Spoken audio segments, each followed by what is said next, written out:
जय श्री राम साथियों।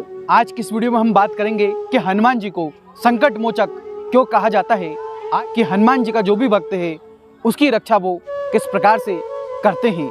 आइए सबके पहले हम जान लेते हैं कि हनुमान जी का जब हम पिछला क्रम देखते हैं कि जब जब जिसके भी जीवन में संकट आया है, संकट मोचक बन के हनुमान जी ने अपना कर्तव्य निभाया है।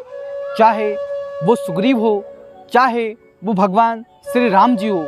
भगवान श्री राम के ही विषय को लेकर हम बात करते हैं कि जब लक्ष्मण को शक्ति लगी तो संजीवनी हनुमान जी लेके आए। जब माँ सीता का संदेशा 7 समुद्र पार जाकर कौन लेके आएगा, कोई हानि कर रहा, क्योंकि किसी में इतना सामर्थ्य नहीं। जब हनुमान जी ने कहा मैं लेके आऊँगा तो 7 समुद्र पार गए और सीता का संदेशा लेके आए, वहाँ भी संकट मोचक बनकर उभरे। उसके बाद हम बात करेंगे जब वो लंका में गए तो विभीषण से मिले, और विभीषण को भी कहीं ना कहीं जो लंका का राज्य मिला उसमें हनुमान जी का हाथ था। ये आप सब लोग जानते हैं और ये कहानी बहुत विस्तार से है, लेकिन अभी समय कम है इसलिए हम विस्तार में नहीं जाएंगे।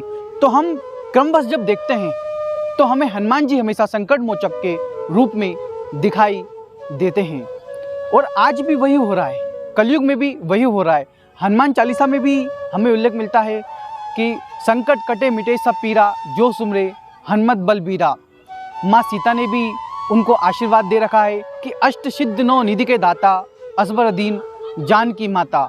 मतलब जो अष्ट सिद्धि के दाता हैं ऐसे हैं हनुमान जी।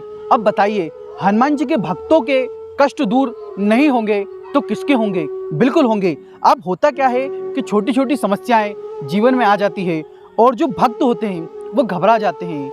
तो भाइयों, कहते हैं ना कि जब तूफान जीवन में आता है तो उसे संभालने के लिए हनुमान जी खड़े होते हैं। छोटी मोटी समस्याएं सबके जीवन में आती है, भगवान के जीवन में भी आई, किसके जीवन में नहीं आई? राम जी के में नहीं आई, या फिर श्री कृष्ण जी के जीवन में नहीं आई ना।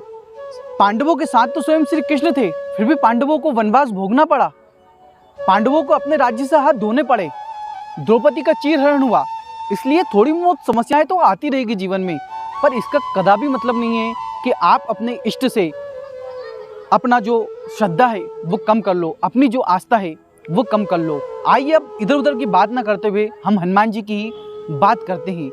तो हनुमान जी के जो भी भक्त हैं उनसे एक बार आप पूछिएगा जरूर कि कभी तुम्हारे जीवन में ऐसा समय आया होगा कि जब तुम्हारा या तो मरने का मन कर रहा होगा, या कहीं पे सड़क दुर्घटना होने वाली होगी, कुछ बड़ी अनहोनी ऐसी तुम्हारे साथ या तुम्हारे परिवार के साथ हो रही होगी और होते होते टल गई होगी।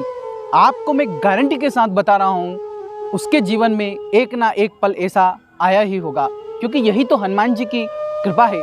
बचा लेते हैं वो अपने भक्तों को हर संकट से। लेकिन ऐसा नहीं है कि यदि नियति में लिखा है तो फिर वो कह नहीं सकते, वो तो होके ही रहता है। तो ये हम जो बात कर रहे थे, ये हनुमान जी किस प्रकार से संकट मोचक कहलाए, ये जो पिछले क्रम में हमने बात करी, यही सब कारण है, इसलिए हनुमान जी को संकट मोचक कहा जाता है। और ये जो नाम दिया था, जब संजीवनी बूटी लेके आए थे तो श्री राम जी ने हनुमान जी को कहा था कि तुम संकट मोचक हुए। आइए आज की इस वीडियो को यहीं समाप्त करते हैं। आशा करता हूँ यह वीडियो आपको पसंद आया होगा। यदि यह वीडियो आपको अच्छा लगा तो कमेंट बॉक्स में जय श्री राम लिखना ना भूलें, और यदि आपके साथ भी कोई ऐसी सच्चे चमत्कार की घटना घटी है तो हमें कमेंट बॉक्स में बताना ना भूलें। जय श्री राम।